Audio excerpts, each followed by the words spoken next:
Assalomu alaykum aziz o'quvchilar va matematika fani ixlosmandlari. Bugun sizlar bilan 3-darsimizni boshlaymiz. Sonlarni taqqoslash, kichik sondan katta sonni ayirish hamda ishoralar qoidasini o'rganamiz.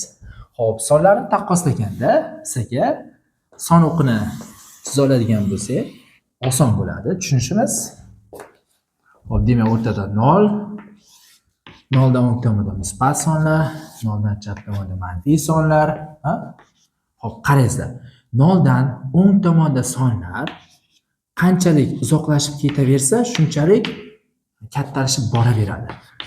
Mana 8 cheki yo'q. Plyus cheksizlik.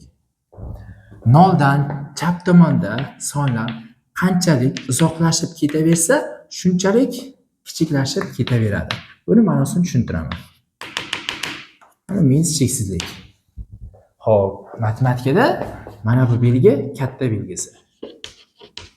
Demak, og'zi ochiq tomon katta hisoblanadi. Mana bu tomon esa kichik hisoblanadi. Kichik. Masalan, bilasizlar, 3 kattami, 4mi? 4, to'g'rimi? Mana bunaqa qiladigan bo'lsam xato bo'ladi. Chunki 4 katta bo'lganligi uchun og'iz ochiq tomonga qaratamiz ishorani. Mana bu to'g'ri, bu xato. Xo'sh, endi sizlar bilasizlar, 100 kattami, 103mi? 103 katta. Chunki 0 dan boya qoidani aytdim. 0 dan qanchalik sonlar uzoqlashib ketaversa, shunchalik uning qiymati yuqori bo'lib ketaveradi. Haqiqatdan 100 103 dan kichik yoki 103 100 dan katta. Nechaga katta? 3 ga katta. Xo'p, ikkita manfiy son taqqoslasak, minus 100 bor, minus 90. Endi qaysi biri katta deydigan bo'lsak, 0 ga qaysi biri yaqin bo'ladigan bo'lsa, o'shanisi katta hisoblanadi. Qaytaraman. Ikkita manfiy sonni taqqoslaganda qaysi biri 0 ga yaqin bo'lsa, o'shanisi katta hisoblanadi. Demak, minus 100 yaqinmi, minus 90mi? Demak, minus 90 yaqin bo'lganligi uchun ham minus 90 100 dan katta hisoblanadi. Xo'p, uchinchisi, ikkita masalan minus 100 bor, 100 son bor. Qaysi biri katta desa, har qanday musbat son har qanday manfiy sondan katta hisoblanadi. Masalan, minus 500 bor. Mana bu yoqda 5 turibdi. Qaysi biri katta? To'g'ri aytdingizlar. Demak, bu 5 katta. Chunki 5 ning ishorasi bu musbat son. Ya'ni mana bu yoqda plyus bor degani, lekin plyus yozilmaydi matematikada. Xo'p, tushunarli. Endi to'rtinchisi minus 3,5 kattami? Minus 4,5mi? Qaysi biri 0 ga yaqin? Minus 3,5 0 ga yaqin, mana. Minus 4,5 esa mana bu yoqda. Demak, minus 3,5 katta hisoblanadi. Xo'sh, keyingisi kichik sondan katta sonni ayirish qonun qoidasi qanaqa bo'ladi? Xo'p, har doim bilib olinglar. Kichik sondan katta sonni ayiradigan bo'lsam, mana 5 dan 10 ni ayiraman. Xo'p, 5 dan 10 ni ayiradigan bo'lsam, nima bo'ladi? Bir xil 5 yozadigan bo'lsa, bu xato hisoblanadi. To'g'risi qanaqa bo'ladi? Mana 5 ayru 10. Xo'p, kichik sondan katta sonni ayirsak, oldiga minus ishorani qo'yib, kattasidan kichigini ayiramiz. 10 dan 5 ni ayirsam 5 bo'ladi, yonidagi minus bilan minus 5 bo'ladi. Mana bu to'g'ri javob. Chunki son o'qiga qaraydigan bo'lsak, mana bu yoqda 5 joylashgan, 5 dan ayiramiz 10 ni. Demak, mana bu minus, bu 5 ni chap tomonga 10 birlik siljiting degani mana. 1 birlik siljitdik.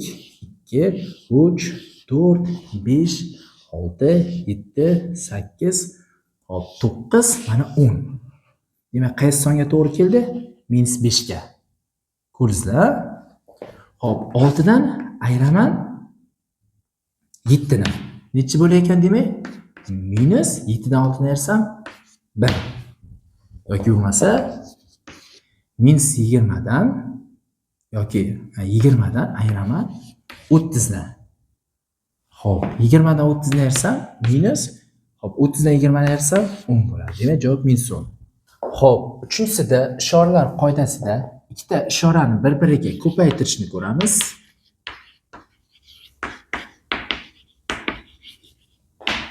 Va bo'lishni ko'ramiz.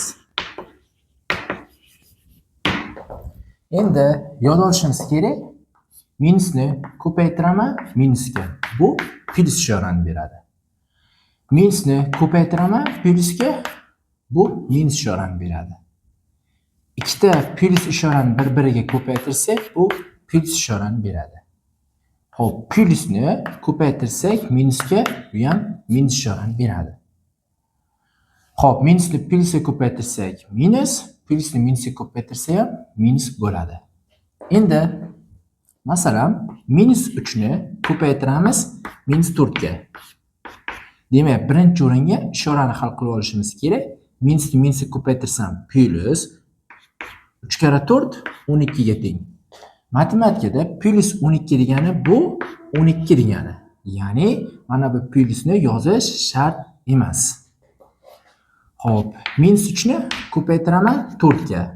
Demak, mana bu yoqqa plyus 4 ni yozishim shart emas. Shuning uchun ham plyusni yozmasam ham bo'laveradi. Demak, minusni plyusga ko'paytirsam minus 3 kara 4 12 ga teng. Ya'ni javob -12 ga teng. Xo'p, 3 ni ko'paytiraman 4 ga. Bu 12, bilasizlar. Endi 3 ni ko'paytiraman -4 ga. Demak, plyus minus ko'paytirsam minus 3 kara 4 12 ga teng. Xo'p, bo'lish amaliga o'tamiz. Minusni bo'ladigan bo'lsam minusga, bu plyusga teng. Minusni bo'laman plyusga, bu minusga teng. Plyusni bo'lsam plyusga, bu plyus ishoraga teng. Plyusni bo'laman minusga, bu minus ishoraga teng. Yodlashimiz kerak, ikkita bir xil ishora ko'paytirilganda ham, bo'linganda ham plyus ishorani beradi. Qarama-qarshi ishoralar esa, ya'ni plyus ko'paytiruv minus har doim minusga teng. Yoki bo'lmasa plyusni minusga bo'lsam minusga teng. Minusni plyusga bo'lsam minus ishoraga teng. Endi -4 ni bo'laman -2 ga. Demak, birinchi o'ringa ishorani hal qilib olishim kerak. Minusni minusga bo'lsam plyus, 4 ni 2 ga bo'lsam 2. Xo'p, demak plyus yozilmaydi. 2 deb yozib qo'ysam bo'laveradi. -4 ni bo'laman 2 ga. Minus plyusga bo'lsam minus, 4 ni 2 ga bo'lsam 2. Minus ishora har doim yoziladi. 4 ni bo'laman 2 ga. Bu 2 ga teng. 4 ni bo'lsam -2 ga. Demak, plyusni minusga bo'lsam, bu minus ishorani berib turibdi mana. 4 ni 2 ga bo'lsam 2 ga teng.